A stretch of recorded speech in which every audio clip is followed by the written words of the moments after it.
Money गुरु की इस खास पेशकश में आप सभी का स्वागत है। ये है मनी गुरु का रक्षा बंधन स्पेशल और आज हम बात करेंगे कुछ ऐसे फंड्स की जो आपके पोर्टफोलियो की सुरक्षा कर सकते हैं बाजार के हर वक्त में। ऐसा पोर्टफोलियो हम आज आपके लिए बनाने की कोशिश करेंगे जो अनिश्चित बाजार में आपका साथ निभा सके। निवेश के 10 रक्षा फंड आज हम समझेंगे और हमारे साथ है 2 खास मेहमान, उनसे करेंगे बातचीत। सबसे पहले परिचय करा देते हैं।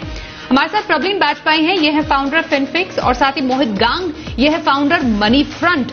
दोनों का बहुत स्वागत करते हैं मनी गुरु की इस बेहद ही खास पेशकश में। और बातचीत का सिलसिला शुरू करें उससे पहले आज के शो में क्या खास है जरा उस पर भी एक नजर डाल लेते हैं। आज शो में हम जानेंगे किन फंड से होगी पोर्टफोलियो की सुरक्षा, समझेंगे अनिश्चित बाजार में कौन से फंड निभाएंगे आपका साथ, कौन से फंड देंगे लंबे समय में मुनाफा, साथ ही इक्विटी और डेट में बैलेंस कैसे करें।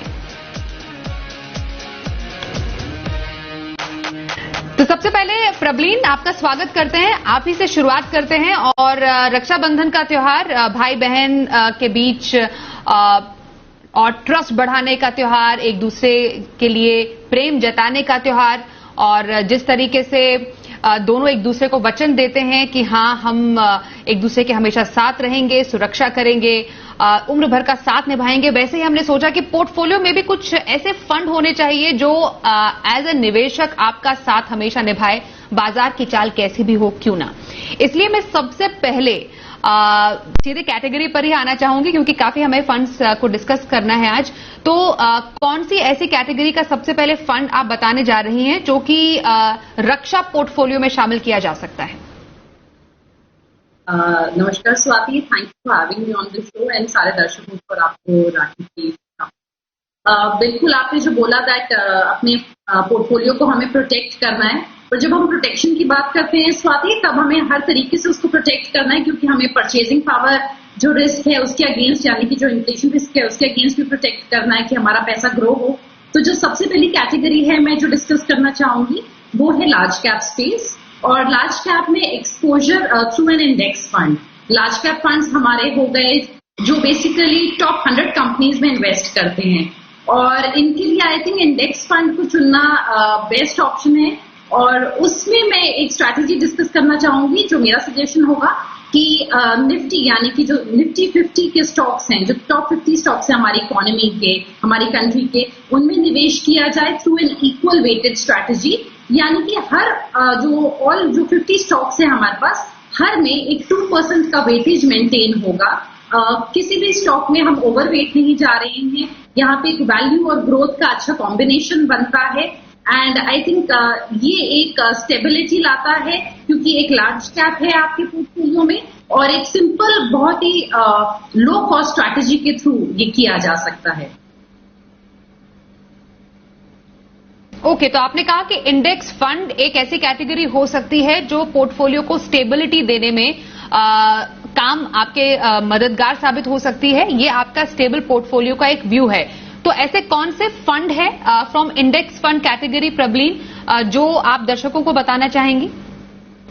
स्वाति, जब हम इंडेक्स फंड्स की बात करते हैं तो निफ्टी 50 का मैं बोलूंगी एक्सपोजर लें। उसमें वैसे तो एक मार्केट कैप जो नॉर्मल एक निफ्टी 50 इंडेक्स है, इन्वेस्टर्स वो भी ले सकते हैं, पर क्योंकि मैंने यहाँ पे इक्वल वेटेड स्ट्रैटेजी की बात की है जिसमें सिर्फ 2% एलोकेशन होगा हर ये जो टॉप 50 हमारे स्टॉक्स हैं उसमें, तो इसमें हमारे पास 3 अभी ऑप्शंस हैं। डीएसपी का इक्वल वेटेड 50 है जो सबसे पुराना है इस कैटेगरी में। उसके बाद हमारे पास आदित्य बिरला का एक फंड है अगेन सेम, और अभी एक एनएफओ आया है जो एचडीएफसी का है। तो इंडेक्स फंड है स्वाति, तो अल्टीमेटली उन सारों की स्ट्रैटेजी सेम है कि इक्वल वेट में वो मिरर करेंगे निफ्टी 50 इक्वल वेट इंडेक्स को। मैं यहाँ पे सजेस्ट करूंगी कि थोड़े पुराने फंड को लें बिकॉज उसमें उनको पता चलता है कि कोई ट्रैकिंग एरर है या नहीं है फंड का। तो इंडेक्स फंड कैटेगरी जिसमें कुछ फंड का चुनाव प्रवीण की तरफ से एक रक्षा पोर्टफोलियो बनाने में आप कर सकते हैं। अब मोहित, मैं आपके पास आऊंगी और आपसे समझूंगी आपका कॉन्सेप्ट जो एक रक्षा पोर्टफोलियो का क्या है और उसमें कौन सी कैटेगरी सबसे पहले आप आज बताने वाले हैं। जी स्वाति, सबसे पहले आपको और आपके दर्शकों को रक्षाबंधन की बहुत बहुत बधाई। तो जहां तक मैं समझता हूं कि अगर रक्षा पोर्टफोलियो हमें बनाना है जो कि थोड़ा सा डिफेंसिव हो, थोड़ा कंजर्वेटिव हो, जहां पर रिस्क कम लिया जाए, तो उसमें सबसे अच्छी और सबसे बेहतर कैटेगरी मुझे लगती है वो है बैलेंस्ड एडवांटेज कैटेगरी। इस कैटेगरी की खास बात यह है कि यहां पर इक्विटी और डेट का जो समन्वय है वो पूर्व निर्धारित नहीं है, वो चेंज होता रहता है। तो एक फिक्स्ड एलोकेशन नहीं है, ऐसा नहीं है कि इक्विटी 80% रहेगा, डेट 20 रहेगा। मार्केट के लिहाज से, जिस तरह से मार्केट के वैल्यूएशंस चल रहे हैं, जिस तरह से मार्केट की चाल चल रही है, मार्केट अगर बहुत तेज ऊपर भाग रहा है तो वहां पर इक्विटी कम कर दिया जाता है और डेट को बढ़ा दिया जाता है। और उल्टा अगर मार्केट गिर जाए कल को और मार्केट के वैल्यूएशंस अट्रैक्टिव हो जाए तो डेट का जो एलोकेशन है उसे कम कर दिया जाता है और इक्विटी को बढ़ा दिया जाता है। तो एक डायनेमिक तरीके से इक्विटी और डेट को जहां पर आप मैनेज करते हैं, तो मुझे वो बैलेंस एडवांटेज कैटेगरी बहुत अच्छी लगती है। काफी कंजर्वेटिव और सेफ कैटेगरी इसे मैं कहूंगा। और यहां पर अच्छी बात ये होती है कि कोशिश करते हैं फंड मैनेजर कि इसका टैक्सेशन भी इक्विटी का कर पाए। हालांकि जरूरी नहीं है कि वो इक्विटी टैक्सेशन हो हर बार, बट कोशिश रहती है कि इक्विटी टैक्सेशन दे पाए। तो एक कंसिस्टेंटली अच्छी कैटेगरी रही है। और यहां पर अगर आप कुछ फंड का चुनाव करना चाहें तो मेरे लिहाज से Edelweiss balance advantage, Pru ICICI balance advantage और निपॉन बैलेंस एडवांटेज, ये तीनों ही काफी अच्छे स्कीम्स हैं। ओके, तो मोहित का कॉन्सेप्ट एक रक्षा पोर्टफोलियो का है कि जिसमें थोड़ा बहुत आप एक कंजर्वेटिव एक अप्रोच आप अपना सकते हैं, क्योंकि बाजार की जो उतार चढ़ाव होती है उसमें आपको थोड़ा बैलेंस की जरूरत पड़ती है। आजकल जैसा हम माहौल देख रहे हैं, पिछले 1.5 साल के पहले अलग माहौल था, अभी कुछ अलग माहौल है। Markets at all time high, उतार चढ़ाव बाजार में आते रहते हैं। बैलेंस एडवांटेज कैटेगरी एक ऐसी कैटेगरी हो सकती है जिसमें आप अपने जो डेट और इक्विटी के पोर्शन है उसको बैलेंस करने में ये काफी ज्यादा कारगर साबित हो सकती है। और कुछ फंड्स जो कि इस कैटेगरी से मोहित ने बताए हैं वो आप देख सकते हैं। प्रवीण, आपके पास वापस आ रहे हैं। आपने पहला इंडेक्स फंड कैटेगरी बोली जिसमें एक रक्षा पोर्टफोलियो बनाया जा सकता है।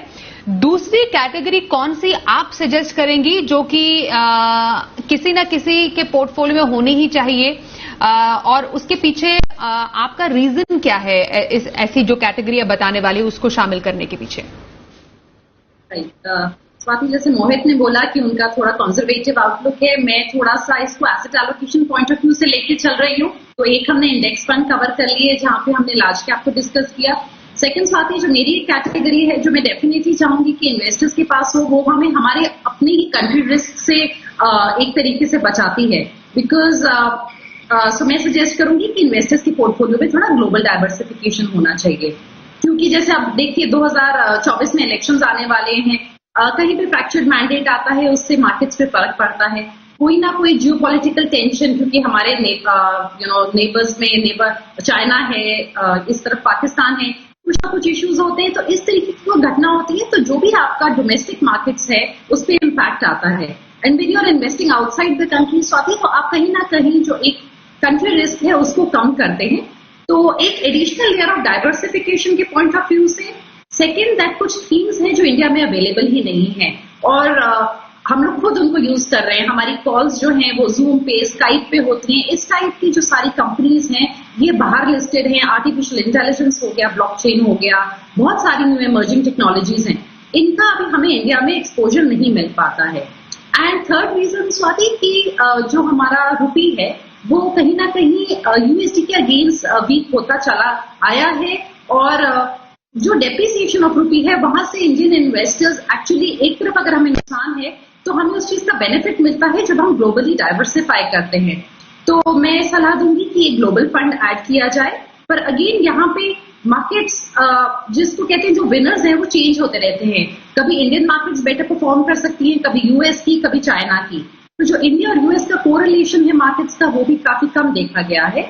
सो आई फील एक ग्लोबल फंड होना चाहिए जिसके लिए या तो वो एक सिंपल पैसिव अप्रोच रख सकते हैं, एक इंडेक्स फंड को चुने जैसे कि नास्डैक 100, या फिर एक एक्टिव फंड जो मैक्सिमम एक्सपोजर यूएस में ले रहा हो। मैं सलाह दूंगी कि फर्स्ट इन्वेस्टमेंट का जो डोमिनेंट पार्ट है वो थोड़ी मैच्योर मार्केट्स में हो, जैसे कि यूएस जो 50% वर्ल्ड का मार्केट कैप को डोमिनेट करती हैं। एक्टिव फंड्स में पीजीआईएम ग्लोबल फंड की वो लोग चुनाव कर सकते हैं। Okay, interesting. तो प्रबलीन की दूसरी जो चॉइस ऑफ कैटेगरी है वो है ग्लोबल फंड, मतलब आपके पोर्टफोलियो में थोड़ा इंटरनेशनल फ्लेवर वो आप डाल सकते हैं। डाइवर्सिफिकेशन के लिए अच्छा हो सकता है और बाहर के बाजार का आप ज्यादा से अच्छा फायदा उठा भी सकते हैं।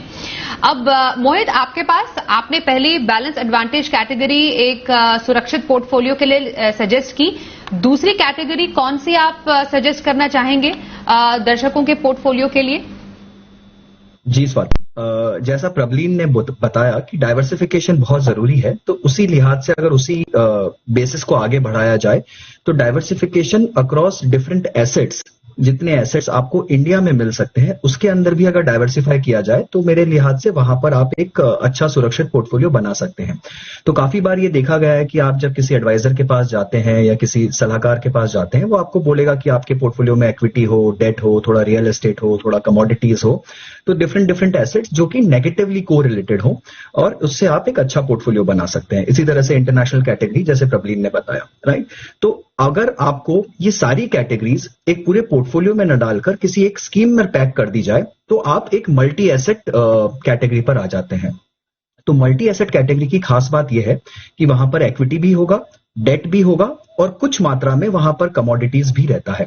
तो कमोडिटीज में काफी बार गोल्ड, अमूमन सारे ही फंड्स में गोल्ड का एलोकेशन रहता है और कुछ कुछ फंड्स में आपने देखने में आता है आजकल कि थोड़ा सा रियल एस्टेट रीट के फॉर्म में या फिर कुछ सिल्वर एलोकेशन भी आजकल कुछ कुछ स्कीम्स में मिलता है।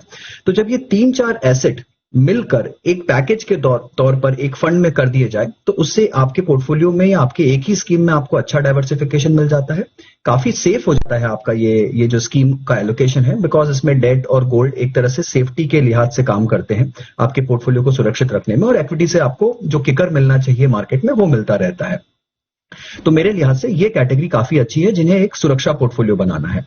वहां पर आपके पास में काफी चॉइसेस हैं, सारे ही फंड हाउसेस के मल्टी एसेट फंड आ गए हैं, बट ये कुछ अलग अलग कैटेगरीज यहाँ देखने को मिलती है। तो जैसे एक टाटा मल्टी एसेट फंड है, यहाँ पर आपको इक्विटी, डेट, गोल्ड के साथ में सिल्वर भी मिलेगा थोड़ा सा एलोकेशन, तो एक वो फंड आप ले सकते हैं। True ICICI multi asset fund है, एक्सिस ट्रिपल एडवांटेज फंड है। इन सभी में एक अच्छा मिश्रण देखने को मिलता है ये तीनों कैटेगरीज का। तो मेरे लिहाज से ये स्कीम्स देखी जा सकती है। तो अगर आपको अक्रॉस अपने पोर्टफोलियो थोड़ा डाइवर्सिफिकेशन चाहिए और जिस तरीके से मोहित ने भी बताया, मल्टी एसेट एलोकेटर फंड जो कि अलग अलग एसेट क्लास में आपके पैसे निवेश करता है, ये आपके लिए एक अच्छी कैटेगरी हो सकती है डाइवर्सिफिकेशन के लिहाज से भी। वक्त एक ब्रेक का हो गया, ब्रेक के बाद कुछ और फंड्स की हम बात करेंगे जो आपके पोर्टफोलियो में रक्षा दे सकती है। सुरक्षा का पोर्टफोलियो कैसे बनाएं, छोटे से ब्रेक के बाद।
मनी गुरु के इस रक्षाबंधन स्पेशल एपिसोड में हम आपको बता रहे हैं 10 रक्षा फंड, ऐसे फंड जो आपके पोर्टफोलियो को सुरक्षा प्रदान, स्टेबिलिटी दे सकते हैं। हमारे साथ फिनफिक्स से प्रबलीन वाजपेयी है और मनी फ्रंट से मोहित गांग हमारे साथ हैं। इनसे कर रहे हैं बातचीत और इनके अपने अपने पोर्टफोलियो, उनकी जो कैटेगरीज इन्होंने सजेस्ट की है उस पर कर रहे हैं चर्चा। प्रबलीन, अब इंडेक्स फंड आपने सजेस्ट किया, उसके बाद ग्लोबल फंड, एक इंटरनेशनल फ्लेवर पोर्टफोलियो में शामिल किया जा सकता है। उसके बाद कौन सी कैटेगरी आप सजेस्ट करेंगे एक रक्षा पोर्टफोलियो के लिए? राइट, स्वाति, जो मोहित ने भी सजेस्ट किया कि एक मल्टी एसेट, वहीं से एक एसेट को मैं पिक करूंगी, गोल्ड फंड को, बिकॉज आई थिंक गोल्ड, कोई ऐसा इंडियन हाउस होल्ड नहीं है जहां पे हम त्योहारों पे गोल्ड नहीं खरीदते, बट जो हम ऑर्नामेंट्स के फॉर्म में खरीदते हैं या कॉइन के फॉर्म में खरीदते हैं, उसको मैं इन्वेस्टमेंट नहीं लेके चलूंगी। तो कोई ना कोई इलेक्ट्रॉनिक फॉर्म में इन्वेस्टर्स के पास आई थिंक गोल्ड होना चाहिए उनके पोर्टफोलियोज में, स्पेशली क्योंकि जब भी कोई, हमने देखा है कि मार्केट्स में उतार चढ़ाव बहुत बुरा आता है या कुछ पैनिक सिचुएशन होती है, तब गोल्ड एक्चुअली में बहुत अच्छा परफॉर्म करता है। 2008 में देख लीजिए, when markets were down by 50%, gold ने 30% का इंक्रीज लिया था। सेम 2011 में, इवन 2020 में गोल्ड परफॉर्म बाय 30%। तो छोटी मात्रा में एक गोल्ड फंड में पैसा डाला जा सकता है और यहाँ पे मैं सजेस्ट करूंगी आईसीआईसीआई का प्रूडेंशियल गोल्ड सेविंग फंड, जो कि एक एफओएफ है, या फिर कोटक या एचडीएफसी का गोल्ड फंड लिया जा सकता है। And Swati, not only mutual funds के through investors sovereign gold bonds के थ्रू या डायरेक्ट ईटीएफ्स के थ्रू भी इन्वेस्ट कर सकते हैं, पर जो इन्वेस्टमेंट्स वो फिजिकल फॉर्म में रखते हैं उसको बेचना तो बहुत एक डिस्ट्रेस सिचुएशन माना जाएगा किसी भी हमारे टिपिकल हाउस होल्ड में। तो उसको बिल्कुल भी अपनी इन्वेस्टमेंट के नजर से ना देखें, उसको अलग रखें जो आप त्योहार पे खरीदना चाहते हैं। इन्वेस्टमेंट पॉइंट ऑफ व्यू से आई थिंक गोल्ड आपके पोर्टफोलियो में स्टेबिलिटी लाता है इन टाइम्स ऑफ क्राइसिस। तो पोर्टफोलियो में सोने की चमक अगर चाहिए तो थोड़ा बहुत गोल्ड आपको शामिल करना चाहिए निवेश के तौर पर। गोल्ड फंड में निवेश, प्रबलीन की ये पसंद। मोहित, आपके पास आएंगे। अब आपसे जानना चाहेंगे, पोर्टफोलियो को स्टेबिलिटी देने के लिए अगली कैटेगरी कौन सी आप बताएंगे? स्वाति, जो अगली कैटेगरी मैं बताने वाला हूं वो प्योर इक्विटी कैटेगरी है, बट मुझे लगता है कि जब जब मार्केट बहुत भाग जाते हैं, स्तर बहुत बढ़ जाता है, वैल्यूएशन से आगे मार्केट निकल जाते हैं, तो ये एक ऐसी कैटेगरी है जो कि लॉन्ग लास्टिंग कैटेगरी है। ये इसका एक साइकिल आता है इस कैटेगरी का, और वो अमूमन 3-4 साल के अंदर इस कैटेगरी का जो परफॉर्मेंस है वो एकदम से उभर कर आता है, और ये एक्सपेंसिव मार्केट्स में ये कैटेगरी सडनली पिकअप करती है और चलने लगती है। तो वो कैटेगरी है वैल्यू फंड्स की। वैल्यू फंड्स में स्वाति, जो मूल अवधारणा है वो ये है कि जब मार्केट बहुत महंगा हो जाए तो आप उस तरह के स्टॉक्स का चुनाव करें अपने स्कीम्स में जहां पर कि वैल्यूएशंस बहुत आगे ना निकल चुके हो अपने मार्केट के स्तर से। तो जो पी रेशियो होता है, जैसे हम बोलते हैं कि मार्केट का पी बहुत हाई है या प्राइस टू बुक बहुत हाई हो चुका है, मार्केट अपने स्तर से बहुत आगे जा चुका है, तो वहां पर फंड मैनेजर ऐसे स्टॉक्स का सिलेक्शन करते हैं जिनका कि पी रेशियो या जो फंडामेंटल वैल्यूएशन पॉइंट्स हैं, जो रेशियोज हैं, वो काफी सस्ते हों अभी। तो या तो ये हो सकता है कि ये बीटन डाउन सेक्टर हो, या हो सकता है कि मार्केट में इनके कारण इनमें कहीं पर अर्निंग्स ग्रोथ इतना देखने को ना मिला हो पिछले 1-2 सालों में, पर ये माना गया है कि आने वाले सालों में इनका अर्निंग्स ग्रोथ काफी अच्छा होगा। या फिर ये हो सकता है कि ये पीएसयू स्टॉक्स हो या कोई और कारण से जहां पर इनका वैल्यूएशन थोड़ा लो रहता है, फंड मैनेजर ऐसे स्टॉक्स का चुनाव करते हैं।